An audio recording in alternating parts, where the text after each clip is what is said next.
This is 2b2t, the oldest anarchy server in Minecraft, a place where destruction is an art form and trust is a luxury no one can afford. For over a decade, players have fought to survive, build, and dominate in a world with no rules and no resets. But what if I told you that behind the layers of chaos lies an invisible hand, a secret society shaping the landscape, manipulating events, and redefining power? This is the story of the Spawnmasons and how they came to control 2b2t.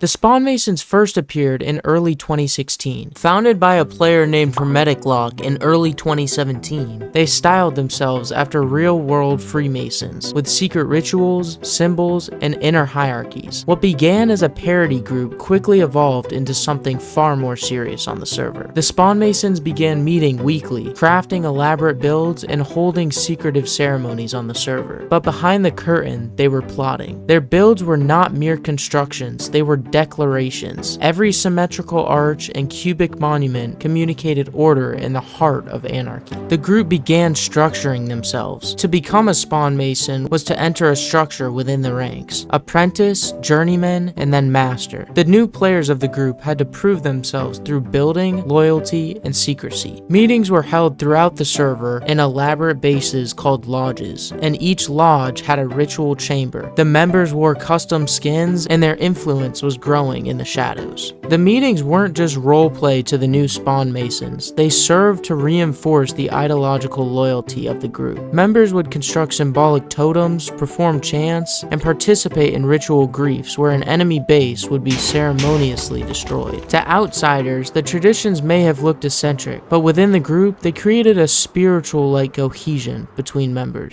The Spawnmasons rejected brute force as dominance. Instead, they pursued symbolic supremacy. Each member was expected to produce high-effort builds, often encoded with hidden messages or lore references. And because they were growing in the shadows, recruitment was highly selective. Prospective Masons were monitored for months, sometimes years on the server before being invited. Loyalty tests were common, often involving deception scenarios designed to root out spies within the group. Soon, they began building closer and closer to Spawn, not to live, but to control the server. They terraformed ruins to create symbols, and by reshaping Spawn, they shaped the experience of every new player on 2b2t. Moving into December of 2019, the Spawnmasons were beginning the design of their biggest project yet. To plant their mark permanently into the skies above 2b2t's chaotic heart, they began with a simple blueprint, a pixel-perfect version of their logo, adapted into Minecraft blocks. But the idea of it was easy, the execution is what truly mattered, and they knew building something this big was going to take an army of resources. In order for it to never be destroyed, they were going to need obsidian.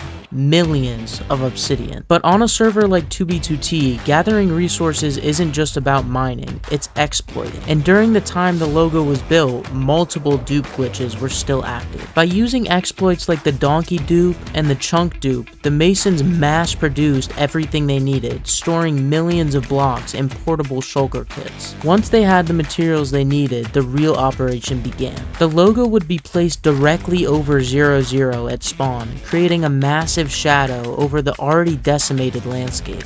By using even more hacked clients like Impact and Future, builders were able to enable Elytra Flight to soar above spawn.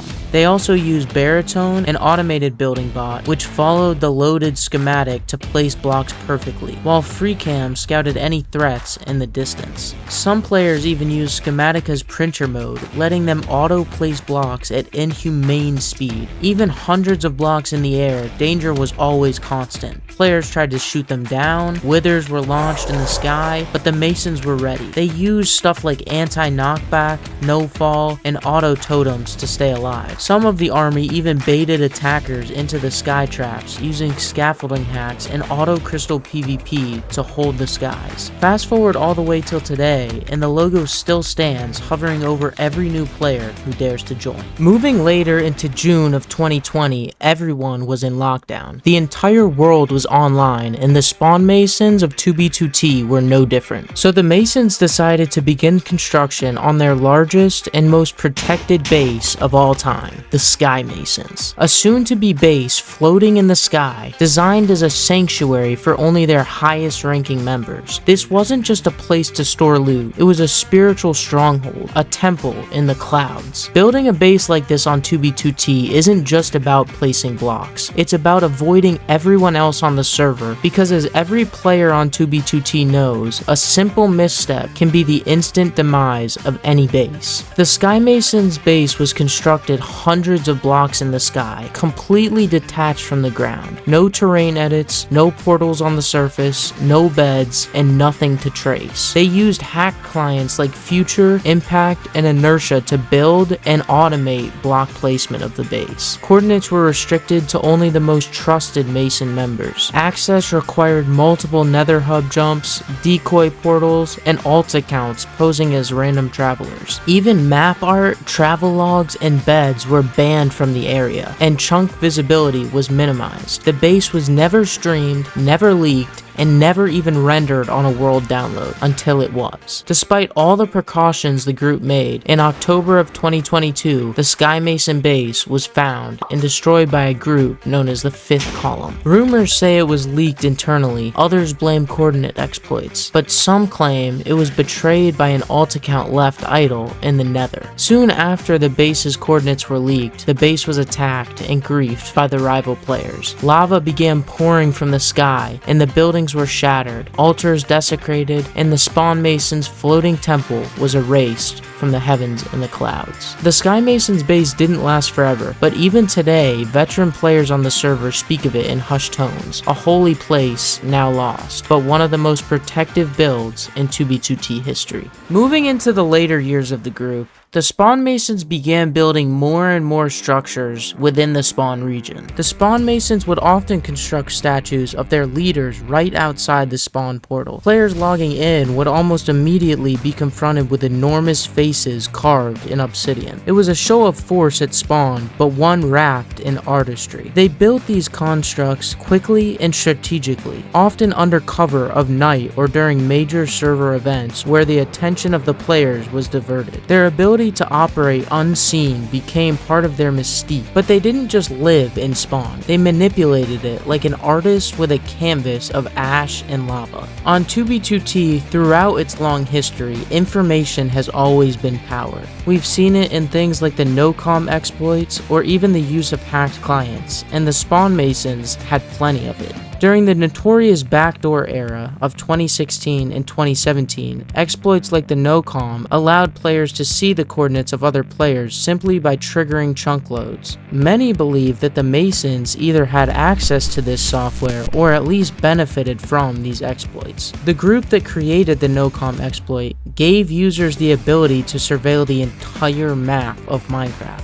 No base was safe, and players could be tracked in real time by simply sending data packs from unloaded chunks. Even before the no-com exploit, the Masons made use of early elytra hacks, boat flying methods, and zero-tick farms to gather resources at alarming pace. They weren't just exploiting the server over and over again. They were literally rewriting its physical laws. And soon, there were whispers that the Spawnmasons maintained direct contact with client developers and plugin insiders on the server. Whether or not it was true, the perception alone made them even more terrifying, and they weaponized that fear. Bases hundreds of thousands of blocks away were destroyed days after coordinates leaked in the chat. Players began to believe the Spawnmasons could see everything, and sometimes they could. Because they were always in the shadows, no one knew how many players were truly in this group, but they did know that no empire stands alone. While most players continued trying to escape Spawn, the Masons, they embraced it. They continued to rebuild Spawn, creating castles, towers, rings, structures that could only exist in a server with no rules and a decade of history. One of their most iconic projects was the Grand Lodge, a monumental obsidian citadel built at Spawn, containing layers upon layers of symbolism. Rooms dedicated to former leaders, vaults full of of lore books and ritual chambers. Their goal was not utility, it was the legacy of the group. Every once in a while, griefers would try to destroy these bases, and when they did, the Masons would just rebuild them, even bigger than they were before. The griefs became almost part of the structure, a record of war etched into the architecture forever. But what separated the Masons from griefers was their patience. They didn't just want to win, they wanted to shape the culture on the server. While other groups on the server were paranoid, the Masons were paranoid by design.